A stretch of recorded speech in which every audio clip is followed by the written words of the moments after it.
hadda waxaan ku sukanahay magaalada Xaabo la yiraahdo ma garan waa garta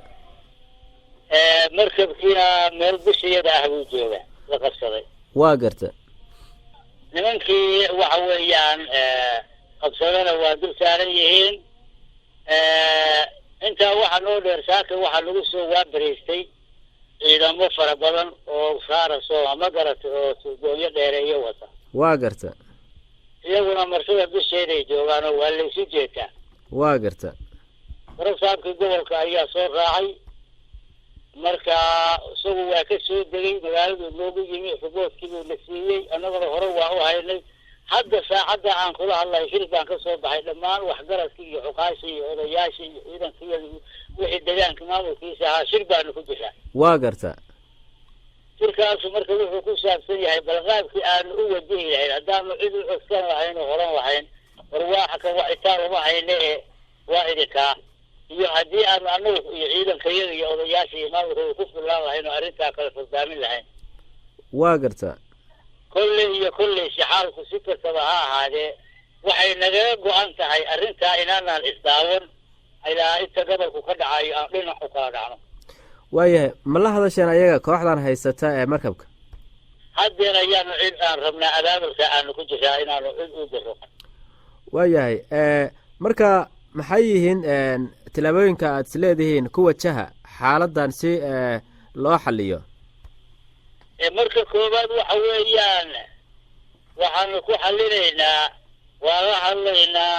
waanu u caqli celinaynaa waanu u sheegaynaa ummadda bini aadamka xaqeeda aad dushiisa ka saarantihiin xaq uma lihidina ka dega oo si nabadgelyo ah oo walaalnima ku jirto xusba ku jirto uga soo dega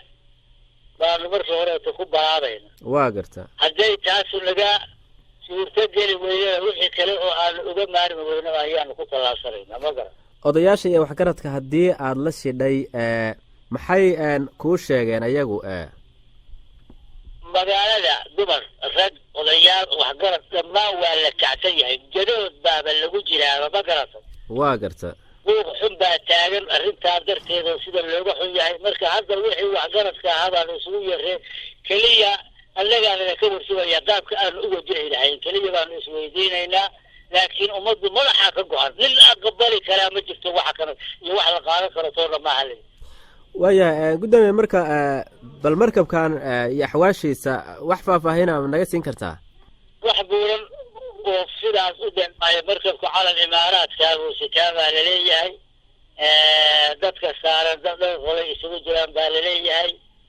wadarka naga soo gaaraya xamar buu u socdaa baa laleeyahay oo garaacata xamar uu raranayahay baa warku naga soo gaaraya kolleyta xogtiisa rasmiga ah maadaama aanan xiriir rasmiga la samayn nimanka dultaaga dushiisa joogay wadarku waa jadaabalafna soo gaarayo marka sidaasaan hayna ugu dambeyn waxaanu soo jeedinaynaa ugu baaqaynaa kuwaas wax magaratada oo dadka hantidooda dusha ka saaran inay ka soo degaan oo si nabadgelyo uga soo degaan salaaxa iyo waxgaradku waxay soo jeedinayaan inay raacaan haddii aanay sidaas ku dhacayna tallaabadan lagaga habboon waxay doontaa waxa nagu qaadatay baanu ku tallaabsanaynaa haddii ilaahay idan ka dhigo waxay ku andacoonayaan waxaan ka kalluumaysan weynay maraakiib jariifa marka sidaasaa nagu kaliftay ma la qabtaa arrintaa arrintaas waxa weeyaan waa jirtaa jariif baa waddanka laastay wadooye sharci leh kuwa aan sharci lahayn maraakiib baddaski waa la xaalifiyey shaqadaa baddu baarigiyo abaara baa baddina abaarteedu noogu darantay horta dadku dhaqaalihiisa iyo noloshiisu aad buu u liitaa firooskaasuna waxaasu waa keeneen laakiin iyada oo sidaas iyo dhibaatadaasi jirto oo aan dareensanahay oo weliba ay tahay haddaan si fiican kugu warrabo dhibaato aad u xanuun badan ay tahay haddana xal uma aha bini aadan kaargooya oo ganacsanaya oo dariiq maraya in la qabsado wax qiila oo aan ugu haynaa nimankaas idabtan daran oo ay samaynayaan ma jirto